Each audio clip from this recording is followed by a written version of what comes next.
U.S. lawmakers are now a step closer to passing gun reform legislation. A bipartisan group of senators unveiled a number of proposals over the weekend. Kayla Fish is with us in studio to tell us what is and what is not included in that package. Hey, good morning, Danielle. Well, yesterday, 20 U.S. senators, 10 Democrats and 10 Republicans announced what they're calling a framework for new laws to keep guns out of the hands of potentially dangerous individuals. Now, the agreement would expand background checks to include juvenile and mental health records of any prospective gun buyer under 21. It also includes funding for red flag laws, enhanced school security, and mental health resources. The package would also prohibit convicted domestic abusers from owning guns. The compromise falls short of the reforms that President Biden, many Democrats, and gun control advocates had been calling for, such as a ban on assault-style weapons and large-capacity magazines. But the president said in a statement that the bipartisan deal marks a step in the right direction.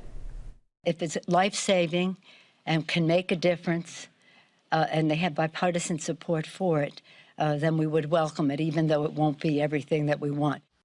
Now, that sentiment echoed by Massachusetts Senator Ed Markey, who wrote on Twitter that the framework is a, quote, good start and finally breaks the logjam so we can begin to address the crisis of gun violence.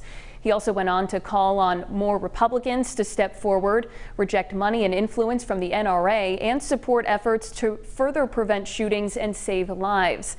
Now, on Sunday, the NRA said it would not respond to the deal announcement until it sees the full text of any proposed gun control bills. Live in studio, I'm Kayla Fish, 12 News.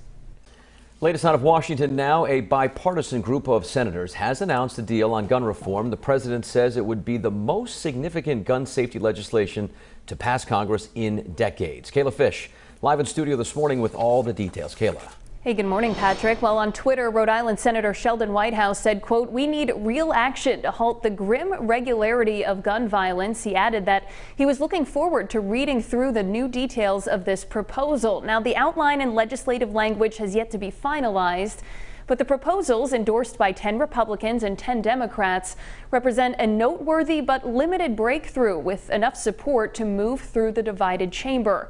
Now, the framework expands background checks to include juvenile records, and it includes money for red flag laws, mental health resources, and school security. But absent from the package are bans on assault-style rifles and high-capacity magazines, the more sweeping steps supported by gun control activists, many Democrats, and the president.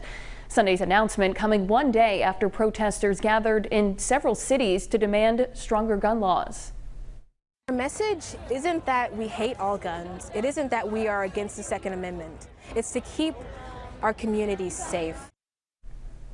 Now, closer to home, Rhode Island lawmakers in the Senate Judiciary Committee will be voting tomorrow on 3 gun reform bills.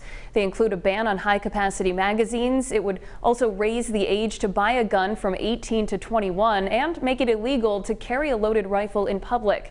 All of those proposals passed the House last week. Live in studio, I'm Kayla Fish, 12 News.